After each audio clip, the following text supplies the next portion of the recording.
सरकार तक भी इस चीज के लिए तैयार हो गई थी कि रातों रात अगर कोई भारतीय जाना चाहते हैं तो हम उन्हें कैसे भेज पाएंगे। तो कल जो भारतीय पेशेवर थे उनको अमेरिका पहुंचाने में भारत ने खूब मदद की। भारत की मदद और अमेरिका के द्वारा की गई बेकदरी ने किसी और को सोचने का मौका दे दिया।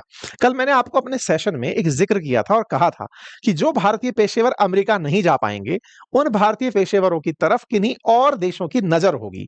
मैंने ये जानकारी कल आपको दी थी कि भारतीय पेशेवरों पर चीन और यूएई नजर गड़ाए बैठे रहेंगे कि तुम अगर अमेरिका नहीं जा रहे तो कम से कम आईआईटी से पढ़ लिए हो, आईआईएम से पढ़ लिए हो, बढ़िया इंजीनियरिंग डिग्री हासिल किए हो, तो आओ और हमारे यहां नौकरी करो। तुम्हें तो अल्टीमेटली लेबर ही तो बनना है, तुम्हें कौन सा जाकर मालिक बनना है। साथियों, कल हमने ये सेशन किया। आज फाइनेंशियल एक्सप्रेस की आपके सामने हम खबर साझा कर रहे हैं और खबर यह है, आप तारीख उठाकर देख लें, 21 सितंबर की खबर है। खबर यह है कि चाइना ने बिल्कुल अपना H1B वीजा स्टाइल में ही के वीजा लॉन्च कर दिया है, तो जो कि स्टेम टैलेंट को साउथ एशिया से अट्रैक्ट करेगा।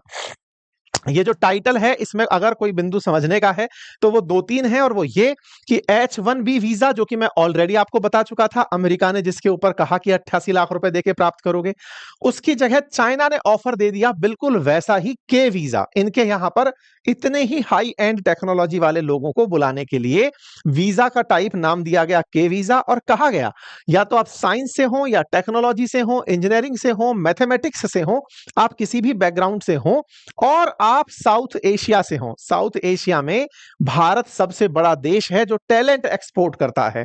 ऐसे में सीधा सीधा भारत को एक ऑफर आया चाइना की तरफ से कि H1B वीजा की डिमांड करते भारतीय निराश ना हो। दूसरी तरफ मंडी खुल गई है, वो सेठ जी आपको नहीं ले जा रहे, हमारे यहां आओ। इन्होंने अनाउंसमेंट कर दिया।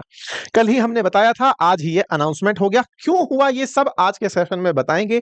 क्या चाइना भारतीय टैलेंट को लेना चाहता है, ये हमने कल कहा था आपसे, और अगर वो लेता है तो वो क्या भविष्य में संभावनाएं तलाश रहा है भारतीयों को लेकर, इनका जिक्र करेंगे। क्या अमेरिका के लिए H1B वीजा में जो नियमों को जो अभी ताजा ताजा ऐड किया, इन्होंने हालांकि काफी सारी सफाइयां दे दी हैं, कल से लेकर अब तक काफी सारी चीजों में पलट गए हैं, वो सब बातें आज के सेशन में हम बताएंगे।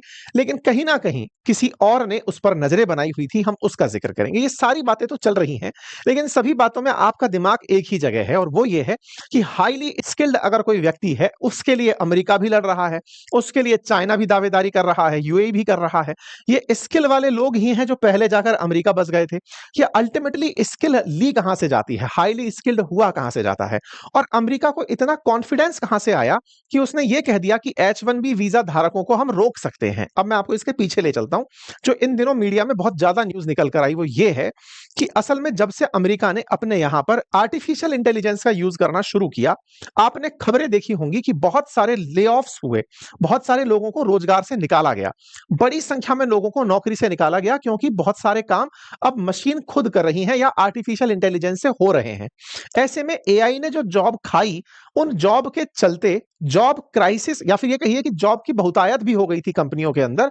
ये भी रोकना ही चाहते थे। ये तरीका इनके द्वारा लाया गया हो या किसी के द्वारा भी, अमेरिका ने एआई बना दिया और उस एआई से अपने आप वहां पर छटनी होना शुरू हो गया। मतलब एक चीज तो है कि अमेरिका में टॉप टेक्नोक्रेट्स की जरूरत थी, लेकिन उससे ज्यादा एआई ने लोगों को रिप्लेस मार दिया, इसलिए एआई का इंपॉर्टेंस स्थापित होता है।